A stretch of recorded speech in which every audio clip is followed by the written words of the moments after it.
It's been almost 6 months since Karen Allen has been in her Massachusetts textile design studio. Splitting her time between acting, directing, and her business, Karen Allen Fiber Arts, a boutique that sells her collection of vibrantly colored knitwear, this has been an unusually long time away. But things are set up to run smoothly when she's gone.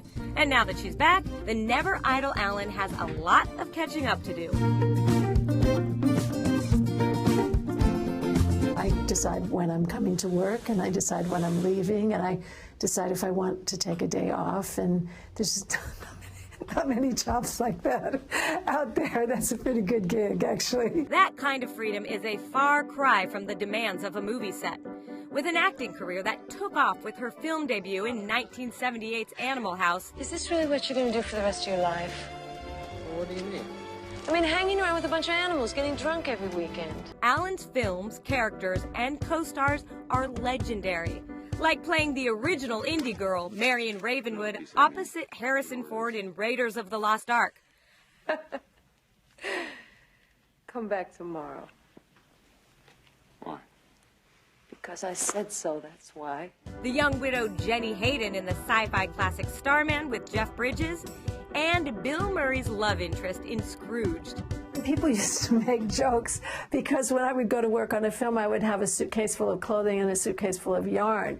And I would often set up like a little design studio in my trailers because, you know, you have an enormous amount of time to kill often when you work on a film. For Allen, knitting has always been an integral part of her life, leading her when she was 17 to study textile and clothing design at the Fashion Institute of Technology in New York. Then the acting bug bit, and textile design took a back seat. I began to work professionally fairly quickly, which was quite lucky in some ways. So it was a very much learning by the seat of my pants experience. And that seat of the pants experience is what prepared her to do something far outside her life as an actor.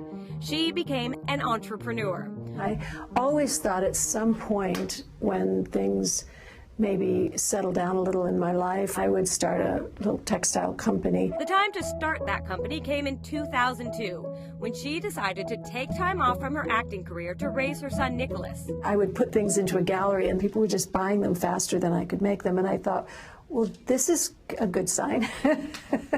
The light bulb went on, and I thought, well, you know, maybe this is encouraging. I felt encouraged. 2 years after starting her design studio, Allen opened up a store now on Railroad Street in Great Barrington, Massachusetts. I actually have to do things like do buying trips, and I have to really get into accounting and really look to see. It's important to see like how the store is doing and, you know, to make sure that we are able to pay our bills. As Allen's business became successful, it quickly became more complex. With several employees on the payroll, she soon realized the joy of working and designing her unique knitwear line was being replaced by stress and deadlines. We ended up going into the shows, clothing shows in New York, which becomes a very, very expensive proposition. So if you're spending that kind of money, then you really are under the pressure that you have to do well at the shows. And this is what gets to most designers. Takes them right down the tubes. After lots of trial and error and tinkering with the formula for making her business work, she got excited a few years ago by the prospect of outsourcing her production, especially since knitting her designs by machine was so physically demanding. I'm hand operating this machinery, and sometimes in the course of a day, I'll move this carriage across these stainless steel needles 4,000 or 5,000 times. And it's like, at the end of the day, you're like, ow, you know, it's really like, ouch. And so the idea of somebody taking that off of my shoulders, literally off of my shoulders, was quite exciting at a certain point. When it turned out outsourcing wasn't an option because her designs were just too complex for mass production, she decided to take a radically different approach, downsizing her studio and simplifying her business so she could do most of the production herself.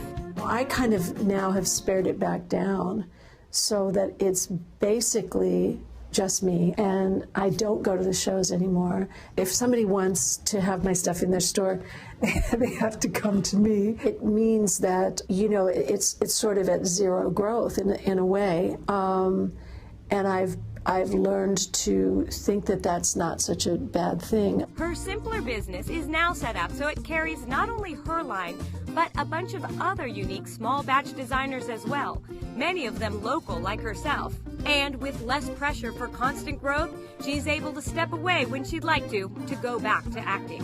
I can go off and do a project and I can come back to this, and this will always be here.